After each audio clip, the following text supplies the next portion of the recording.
बिहार के मुजफ्फरपुर जिले के पारू प्रखंड के सरैया पंचायत में एक ऐसा अस्पताल बनाया गया जो अस्पताल कहीं ना कहीं हाईटेक था और वहां के लोगों की आस थी कि अस्पताल बन गया है, अब मरीजों की जो है सेवा अच्छी तरीके से हो पाएगी, इलाज अच्छे तरीके से हो पाएगा। पर यह अस्पताल जो है अब खंडहर बन चुका है। करोड़ों के लागत से अस्पताल बनाया गया, तमाम तरह के सुख सुविधा जो है इस अस्पताल में दिए गए, पर अब यह अस्पताल भूत बंगला कहा जाता है। यहाँ के जो आसपास के लोग हैं इसे भूत बंगला कहते हैं। नशेड़ियों गजेड़ियों का यह अड्डा बन चुका है। और आपको बता दें कि इस अस्पताल के जितने भी सामान थे, इसके अंदर जो जितने भी बिजली के उपकरण थे, गेट थे, दरवाजे, मार्बल, सबको जो है चोर उठा कर ले गए हैं, चोरी कर लिए हैं। और साथ ही साथ अब यह तस्वीर जो है सोशल मीडिया पर वायरल हो रही है कि करोड़ों की लागत से बना अस्पताल आखिर भूत बंगला कैसे बन गया, क्या भ्रष्टाचार का भेद चढ़ गया। तमाम मुद्दों पर बातचीत करने के लिए अखिल भारतीय अपराध विरोधी मोर्चा के राष्ट्रीय अध्यक्ष धर्मवंत सिंह राठौर जी हैं। धर्मवंत जी, करोड़ों की लागत से अस्पताल बनता है और उस अस्पताल की हाल इस कदर है कि अब वो भूत बंगला कहा जा रहा है, नशेड़ियों का अड्डा बन चुका है। क्या बिहार में एक और भ्रष्टाचार देखने को मिल रहा है? बिहार एक ऐसा राज्य बन गया है कि अपने आप में एक से एक अनोखा रिकॉर्ड बन रहा है। जैसे आपने बताया कि पूर्व में बिहार में ही खेतों में पुल बना दिया गया, जिस पुल से किसी भी सड़क का कोई लिंक नहीं था, जिसका कोई उपयोग नहीं, वहां भी करोड़ों रुपया की लूट की गई।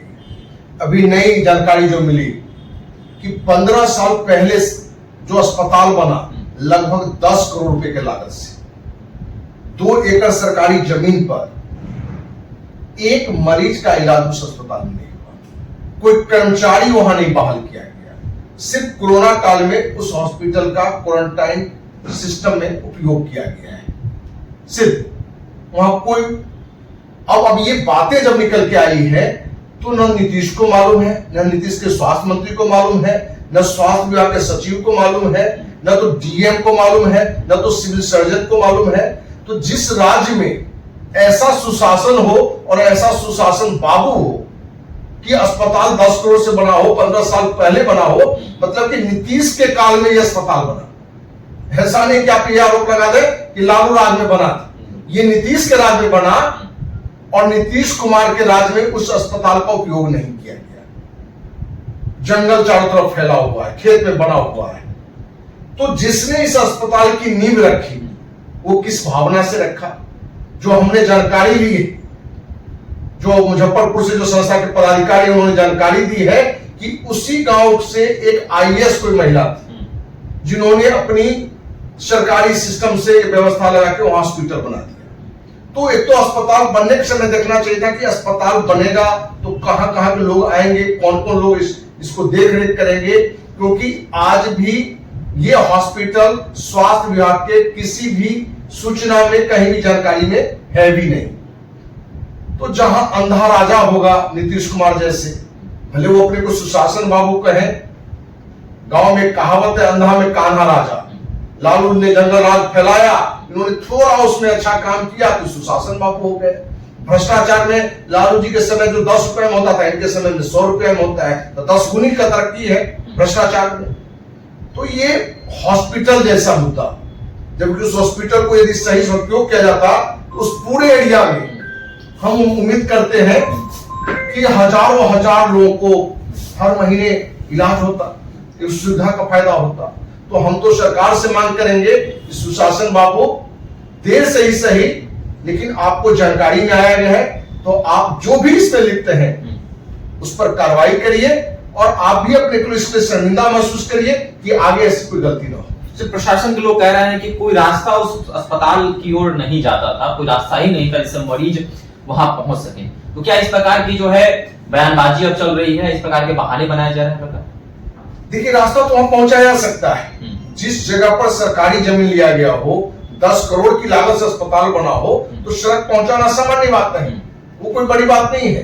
क्योंकि सरकार चाहे तो हजारों महल को तोड़ के भी सड़क बना देता है, जिसका उदाहरण भी अयोध्या है, जिसकी सजा भाजपा को मिला भी।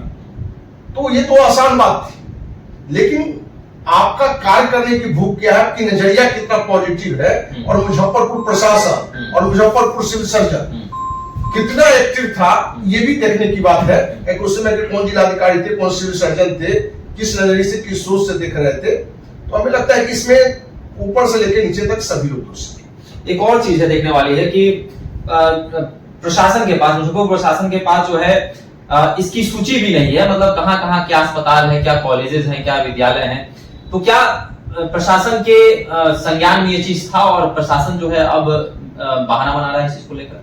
देखिए, प्रशासन के संज्ञान में होगा और आज बहाना बन रहा है तो उस और बड़ी कार्रवाई होनी चाहिए। जहां आज बिहार में 100,000 के दवा के अभाव में लोग मर रहे हैं, वहां 10 करोड़ का हॉस्पिटल बन गया हो, सरकारी जमीन पर बन गया हो और सरकार के प्रशासनिक अधिकारी के लिस्ट में नहीं है। ये तो बने सोचने वाली बात है कि आज साइंस का समय है, आज कहां डेवलप है कि कौन कहां है, गूगल बाबा तो कौन कौन बाबा आ गया, सोशल मीडिया का समय है। हम तो उस गांव वाले को लोग को भी बने आश्चर्य कर रहे हैं कि कैसे लोग थे कि इस मुद्दे को लेकर बड़ा आंदोलन नहीं किया, बड़ा अभियान नहीं चलाया। या मीडिया का भी हम दोष देते हैं कि मीडिया खोजी मीडिया कहां गए, उनको भी पता करना चाहिए कि भाई कौन सा मैंने सरकारी व्यवस्था से कोई बना हुआ है जिसका सदुपयोग नहीं हो रहा है। तो इसमें हमें लगता है कि गांव के ग्रामवासी से लेके ऊपर तक सभी कहीं ना कहीं थोड़े जिम्मेवार हैं, क्योंकि गांव का मुखिया की भी जिम्मेवारी बनता है कि आपका यहाँ कोई हॉस्पिटल है और उसमें कोई एक्शन नहीं है तो आप जिला में लिखें, मुख्यमंत्री को लिखे, गवर्नर को लिखे, मीडिया को लाकर उसको जानकारी दें। और आज तो सोशल मीडिया का समय है, सामान्य सी बात को पूरे देश को कौन कहीं दुनिया में फैलाया जा सकता है। तो कहीं ना कहीं बहुत बड़ी चूक हुई है और इस पर सरकार से लेके आम जनता को भी ध्यान देना पड़ता है। चलिए, तो सभी की मिली भगत है। कहीं ना कहीं मुजफ्फरपुर जिले का पारू प्रखंड में अस्पताल है, मुखिया के संज्ञान में भी बिल्कुल रहा होगा कि अस्पताल हमारे गांव में है। तो साथ ही साथ देख सकते हैं कि अस्पताल जो है अब खंडहर बन चुका है, इसकी खिड़की दरवाजा सब कुछ तोड़कर चोर ले जा चुके हैं और यह नशेड़ियों का अड्डा बन गया। यहाँ पर जो नशेड़ी है वो आते हैं, बैठते हैं, ताश पत्ते खेलते हैं, नशा करते हैं और जब यह तस्वीर वायरल होती है इस अस्पताल की तब शासन प्रशासन की नींद खुलती है। तो कहीं ना कहीं बिहार में ऐसे कई अस्पताल जो हैं वो बनाए गए हैं और उन सभी अस्पतालों की जांच होनी चाहिए कि वहां पर डॉक्टर्स मौजूद हैं या नहीं है, या फिर उस अस्पताल के नाम पर जो है करोड़ों की उगाही की गई है और लगातार महीने में की जा रही है। तमाम तरह की जांच जो है वह करवानी चाहिए। और नीतीश कुमार जो कहते हैं कि बिहार में मंगल राज है, बिहार में सब कुछ सही चल रहा है, तो देख सकते हैं किस प्रकार भ्रष्टाचार का यह उदाहरण अस्पताल देखा जा रहा है भ्रष्टाचार के रूप में, कि बड़ा भ्रष्टाचार, करोड़ों रुपए की उगाही जो इस अस्पताल के नाम पर की गई है। बीते दिनों अररिया में एक पुल भी जो है खेत में बना दिया गया था, उसके बाद शासन प्रशासन की नींद खुली थी। तो आपको क्या लगता है इसमें कौन कौन लोग शामिल हो सकते हैं? आप भी हमारे साथ साझा कर सकते हैं। धन्यवाद।